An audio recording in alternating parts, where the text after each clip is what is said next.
I stared at my reflection in the mirror, practicing the fake smile I had perfected over the years. My heart sank as Melanie's cruel words replayed in my mind. Just to be clear, you are nor never will be a part of this family. So don't expect to be at my wedding. Her icy tone cut through me like a knife, reopening old wounds I thought had long healed.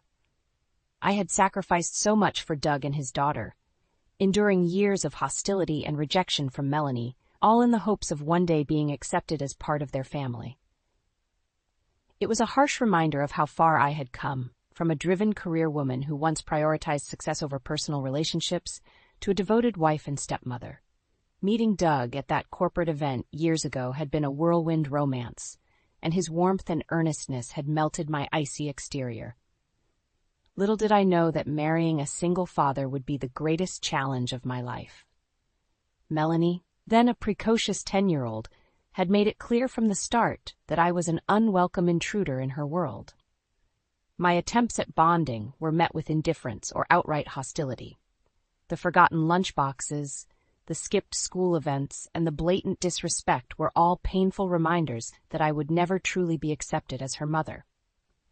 Doug tried his best to bridge the gap, but even he couldn't control Melanie's escalating defiance as she entered her teenage years. The lies, the stolen money, and the constant arguments strained our marriage to its limits.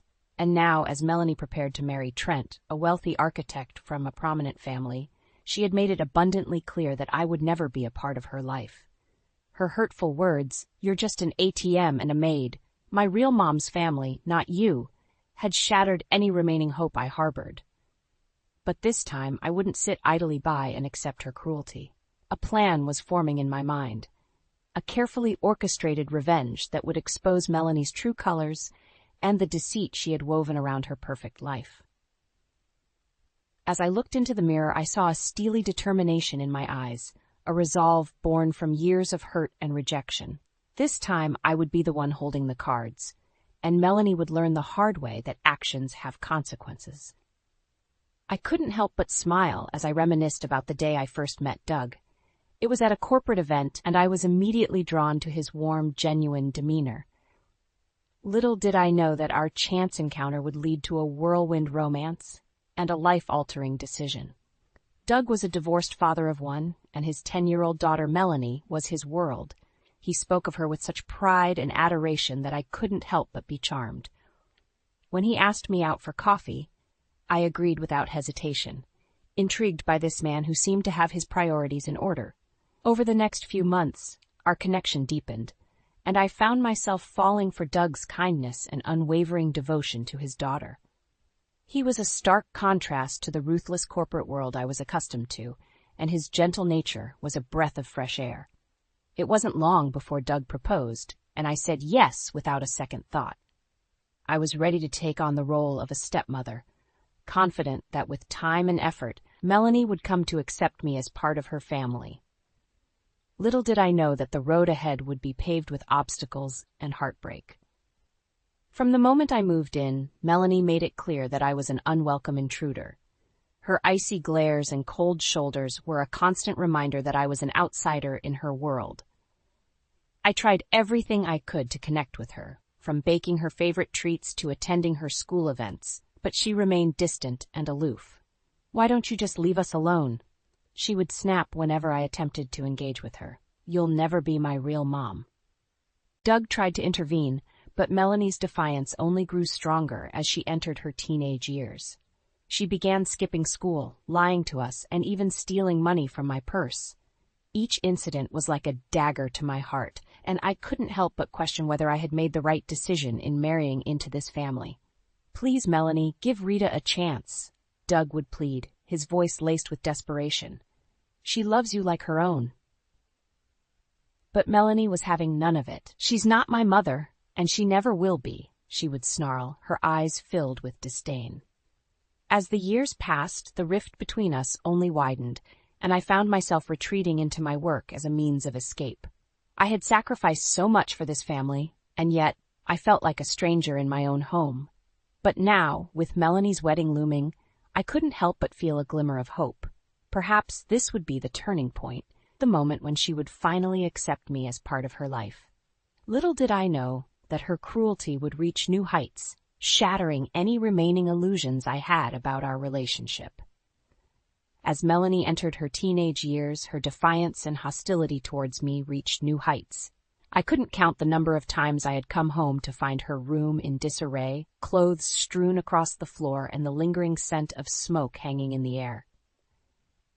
"Melanie, we need to talk about this," I would say, my voice trembling with a mixture of frustration and concern. She would simply roll her eyes and brush me off with a dismissive wave of her hand. "Mind your own business. You're not my mother." Those words, uttered with such venom, never failed to cut me deep. I had tried so hard to be a positive influence in her life, to be the supportive and nurturing figure she so desperately needed, but my efforts were met with nothing but contempt. Doug, bless his heart, did his best to mediate the situation, but even his pleas fell on deaf ears. "Melanie, please show some respect," he would say, his brow furrowed with worry. "Rita is trying her best." "Trying her best at what?" Melanie would snarl, her eyes narrowing with disdain. "Trying to replace my real mom? Well, newsflash, it's never going to happen." Her words stung like a slap to the face, and I couldn't help but feel like a failure. No matter how hard I tried, I could never seem to bridge the gap between us. Things only got worse as Melanie's rebellion escalated. She began skipping school, lying about her whereabouts, and even stealing money from my purse to fund her escapades. I would come home to find my carefully packed lunch for her untouched, the sandwiches growing stale and the fruit withering away. "Where have you been?" I would demand, my heart racing with fear and frustration. "None of your business," she would snap, brushing past me without a second glance. The final straw came at one of her high school events, where I had gone out of my way to attend, hoping to show my support and perhaps finally earn a modicum of respect from her. But as I approached her group of friends, smiling and waving, Melanie's reaction was nothing short of devastating. "What are you doing here?" she hissed, her eyes narrowing with disdain. "You're not my mother. Stop pretending you are." The words hung in the air like a thick, suffocating fog, and I could feel the eyes of her friends upon me, judging and pitying me in equal measure. In that moment, I had never felt more embarrassed, more humiliated, and more like an outsider in my own family. As I retreated, hot tears stinging my eyes, I couldn't help but wonder how much more of Melanie's cruelty I could endure. I had sacrificed so much for this family, for the dream of being accepted and loved, but it seemed like a lost cause. Little did I know that the worst was yet to come, and Melanie's vicious words on the eve of her wedding would be the final straw that unleashed a storm of revenge that had been brewing for years. When Melanie announced her engagement to Trent, a young, ambitious architect from a wealthy family, I couldn't help but feel a glimmer of hope. Perhaps this would be the turning point in our relationship, the moment when she would finally accept me as part of her life. But as I soon discovered, my optimism was misplaced. Trent was a charming young man, with a confident demeanor and a bright future ahead of him. As he and Melanie shared the details of their whirlwind romance, I couldn't help but be struck by the stark contrast between them. He was poised and articulate, while Melanie seemed almost childlike in his presence, her usual defiance replaced by a strange docility. "We're so excited to start this new chapter together," Trent gushed, his arm draped protectively around Melanie's shoulders. I forced a smile, pushing down the nagging doubts that had begun to surface. "Congratulations," I said, my voice strained. "I'm so happy for you both." Melanie barely acknowledged me, her eyes fixed on Trent with an almost worshipful gaze. It was as if I was invisible, a mere footnote in her life. As the wedding planning began, Melanie's true colors quickly resurfaced. She became increasingly dismissive and condescending towards me, treating me more like a servant than a member of the family. "Rita, can you make sure the caterers have everything they need?" she would bark, her tone laced with impatience. When I tried to offer suggestions or input, she would shut me down with a wave of her hand. "Don't worry your pretty little head about it," she would say, a cruel smirk playing on her lips. "Just leave the important decisions to the real family." And then, just days before the wedding, the final blow came. "Just to be clear," Melanie said, her words slicing through me like a knife, "you are nor never will be a part of this family, so don't expect to be at my wedding." The venom in her voice was unmistakable, and I felt my heart shatter into a million pieces. After years of trying, of sacrificing, of enduring her cruelty in the hopes of one day being accepted, she had made it abundantly clear that I would never be anything more than an outsider. "You're just an ATM and a maid," she spat, her eyes narrowed with contempt. "My real mom's family, not you." In that moment, something shifted within me. The hurt and anger that had been simmering beneath the surface for years finally boiled over, and a newfound sense of determination took hold. I would no longer be the victim, the one who cowered and accepted her abuse. It was time for me to take control, to orchestrate a plan that would bring Melanie's carefully constructed world crashing down around her. As I watched her fawn over Trent and his wealthy family, a seed of an idea began to take root. If she wanted to treat me like an outsider, then I would make sure she got her wish, and so much more. The wheels were in motion, and Melanie's precious wedding day would be the stage for a revenge years in the making. With a newfound determination burning within me, I set my plan into motion. Melanie thought she could treat me like an outsider, like a mere servant in her grand scheme of things. Well, she was about to learn just how wrong she was. I started by discreetly digging into her financial records, scouring through bank statements and credit card bills. It didn't take long to uncover a trail of deceit and mishandling that would make even the most seasoned con artist blush. Hidden bank accounts, credit cards maxed out on extravagant purchases, and a lifestyle far beyond what her meager income could support. It was all there, laid bare before my eyes. Melanie had been living a lie, and I had the evidence to prove it. At first, Doug was hesitant when I presented my findings to him. He had always been the peacekeeper, the one who tried to smooth over the tensions between Melanie and me. But as the depth of her deception became clear, even he couldn't deny the gravity of the situation. "This is serious, Rita," he said, his brow furrowed with concern. "If what you're saying is true, she could be facing legal consequences." I nodded, my jaw set in determination. "Believe me, it's all true. And it's time she learns that actions have consequences." With Doug reluctantly on board, I began to meticulously plan my revenge. Every detail had to be perfect, every move calculated to ensure maximum impact on Melanie's precious wedding day. I reached out to my network of contacts, calling in favors and greasing palms to ensure that the right people would be in the right place at the right time. It was a delicate dance, a high-stakes game of chess where one wrong move could topple the entire house of cards. But I was determined, fueled by years of rejection and humiliation at the hands of Melanie. This was my moment, my chance to finally take control and show her just how far I was willing to go to protect myself and my family. As the wedding day drew closer, the tension in our household was palpable. Melanie strutted around like a queen, barking orders and treating us all like her personal servants. Doug tried his best to keep the peace, but even he couldn't hide the concern etched onto his face. "Are you sure about this, Rita?" he asked me one night, his voice hushed and tinged with worry. I gave him a reassuring squeeze on the shoulder, my confidence unwavering. "Trust me, Doug. It's time for Melanie to face the consequences of her actions." And as I finalized the last details of my plan, I couldn't help but feel a sense of anticipation coursing through my veins. Melanie had no idea what was coming, no inkling of the storm that was about to descend upon her carefully curated world. The stage was set, and the curtain was about to rise on what promised to be the most dramatic and satisfying revenge I had ever orchestrated. The wedding day dawned bright and sunny, a stark contrast to the storm that was about to unfold. As Doug and I arrived at the lavish venue, I could feel the anticipation building in the pit of my stomach. This was it, the moment I had been carefully orchestrating for months. Melanie, resplendent in her white gown, was already ensconced in the bridal suite, surrounded by her attendants and a flurry of activity. She barely acknowledged our presence, too caught up in the whirlwind of her own self-importance. "Just make sure you stay out of the way," she snapped at me, her eyes narrowed with disdain. "This is my day, and I won't have you ruining it." I forced a smile, nodding obediently. "Of course, Melanie, whatever you say."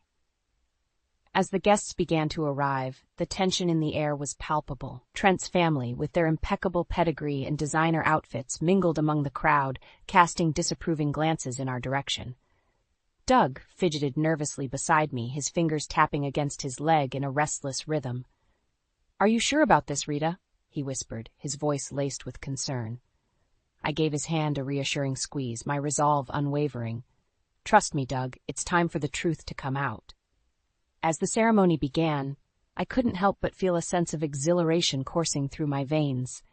The first domino was about to fall, setting off a chain reaction that would shatter Melanie's carefully constructed facade. And then, just as the officiant was about to begin the vows, a commotion erupted at the back of the venue. All eyes turned to see a delivery man pushing his way through the crowd, a large envelope clutched in his hand. "Delivery for Mr. Trent Holloway," he announced, his voice echoing through the hushed silence. Trent's brow furrowed in confusion as he stepped forward to accept the package. "What is this?" he muttered, tearing open the envelope.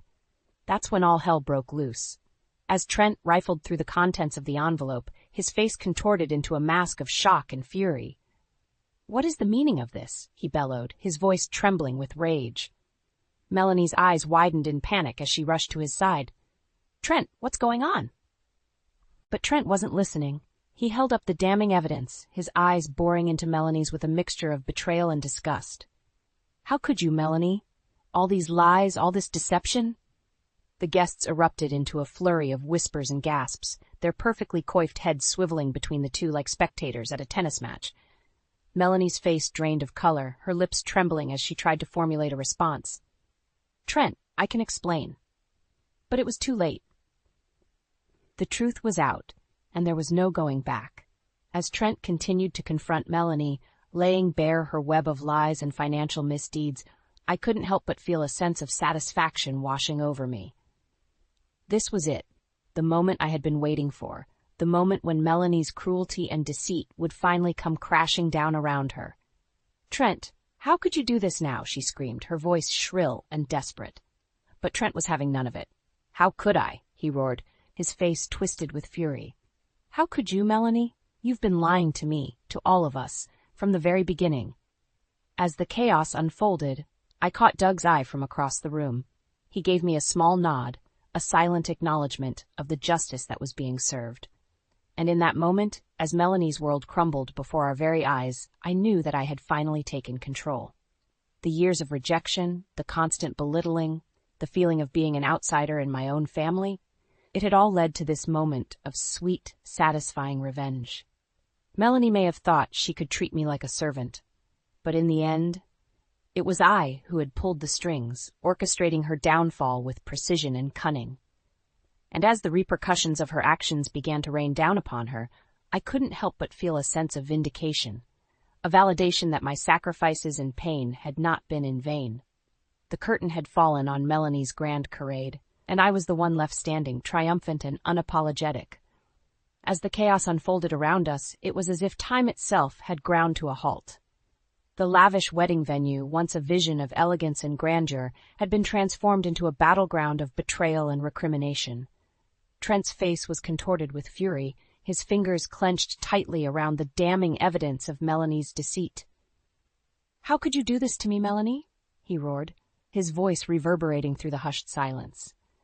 "How could you lie and manipulate me like this?" Melanie, for once, was at a loss for words. Her carefully cultivated facade of poise and confidence had shattered, revealing the true colors of her selfish and manipulative nature. She opened and closed her mouth like a gasping fish, her eyes darting frantically around the room, seeking an escape from the harsh glare of judgment that surrounded her. "Trent, please?" She finally managed to choke out, her voice trembling with desperation. "It's not what it looks like. I can explain." But Trent wasn't having any of it. With a swift motion, he tore off the ring that had symbolized their ill-fated union, hurling it to the ground with a clatter. "There's nothing to explain, Melanie," he spat, his eyes narrowed with contempt. "You've been playing me for a fool from the very beginning, and I won't stand for it any longer."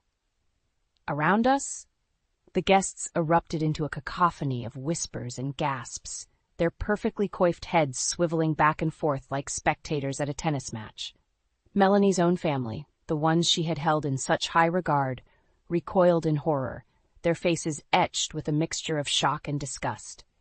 And in the midst of it all, there was Doug, standing by my side, his hand clasped tightly in mine. "We're here just to see the truth come out," he murmured, his voice laced with a strange sense of resignation.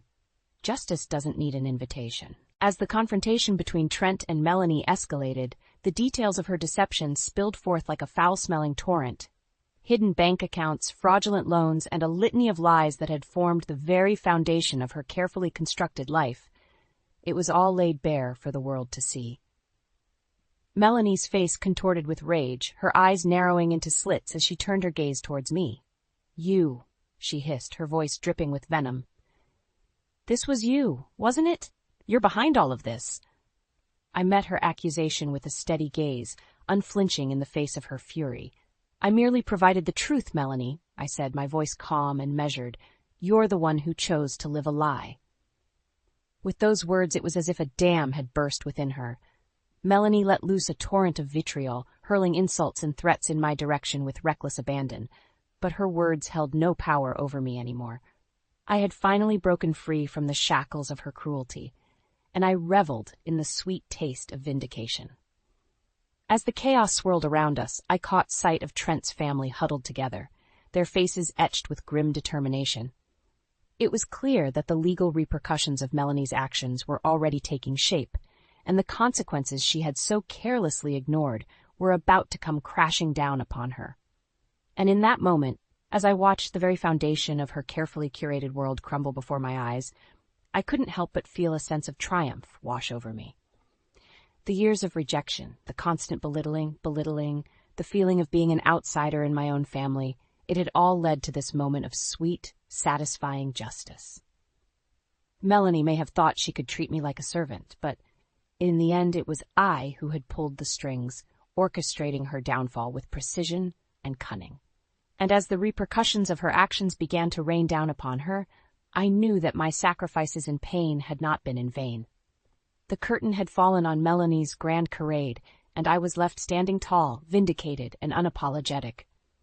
Justice, it seemed, had finally found its way home. In the aftermath of Melanie's grand unraveling, the world seemed to move in slow motion. The once pristine wedding venue lay in shambles, a crumpled reminder of the charade that had come undone with such spectacular force. As the dust settled, the true extent of Melanie's deception became painfully clear.